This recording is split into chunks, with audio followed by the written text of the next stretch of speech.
SHERCO 2004. Problems. Two seals are leaking from the front suspension. The front bearings required fresh grease, as well as the front brake is dragging. You have to take off the front tire, obviously, to get the access to the front suspension. You need to loosen up those 5-6 millimeters bolt with the Allen key to slide the suspension down. On the bottom you have two bolts which need to be undone to take off the axle. It's advisable to take off the brake caliper with those two bolts, as well as remove pin and then 5 millimeter bolt to get access to the front brake, and remove the mudguard. I took off the brake caliper and then I removed the brake pads, and what I find out, the thickness on the front brake pads are awesome. It's no issue at all. However, they seems very they didn't work very well, so what I have to do, I just need to take some sandpaper and then just polish them a little bit, clean them, and then they will work perfectly well.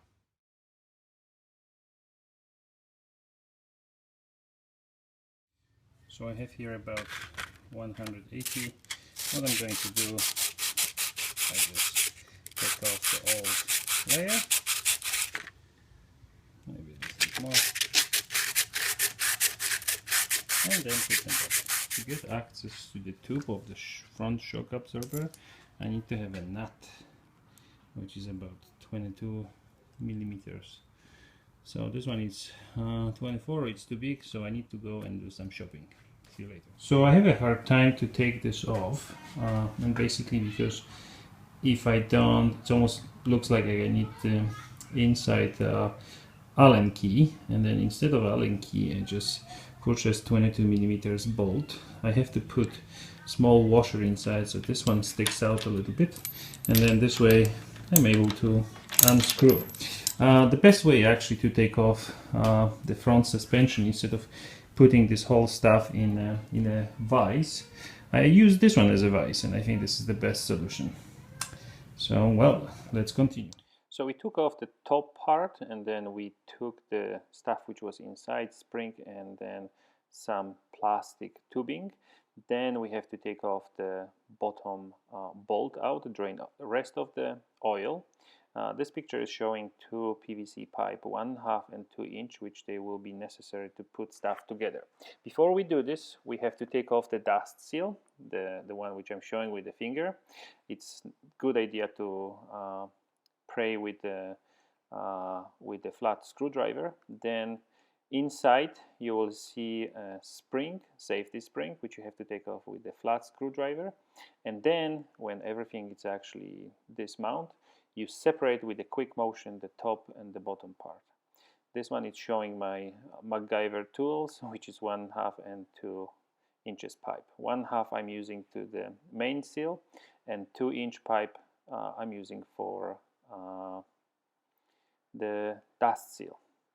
Pull out this seal from the fork, and to be able to drive this in, I use this black PVC, which is about 1/2 inch.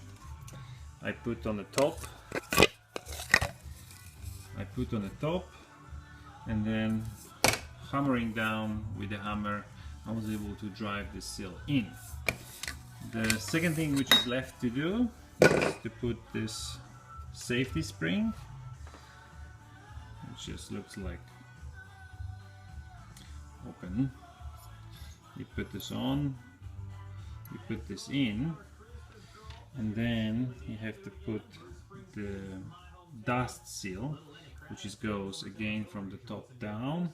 And then I'm using to drive this in actually a pipe which is 2 inches, and then when I put this down, it just covers perfectly the entire seal, and using the hammer so it has an equal pressure, and this way we'll be able to nicely finish our job. So 3 steps: main seal, spring, and then dust seal with the grease. Then you can tighten up the bottom one, bolt 8 millimeters. The best way of doing it is actually assemble the spring inside, the top part bolt, tighten up the bottom one, pull the whole suspension down, take off the spring out, and then refill with the fresh oil. Different fork oils has a different volume. Please check the manual. So what we've got here, it's a front wheel. I'm planning to re-grease the front bearings. So I use the metal pick, pray this seal. Obviously I loosened up this before. I cleaned this one before as well. But what I do, I use actually the blow air and then just get rid of the old grease. And then when I finish blowing, I put the rag actually on the top so it's not smearing all over me. But I will use the syringe, which I put a little bit of the grease and then just pack this grease inside. You can do it with the finger, but I've noticed that with the finger you will have a hard time to do it.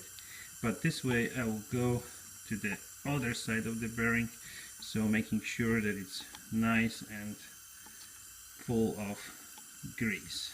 And then obviously I will put clean dust on the top. Here we have a front brake. Make sure that you don't put any grease on it, so I'll go with the brake cleaner and then clean the entire disc, brake disc. But what I would like to point is, you cannot over tight those bolts.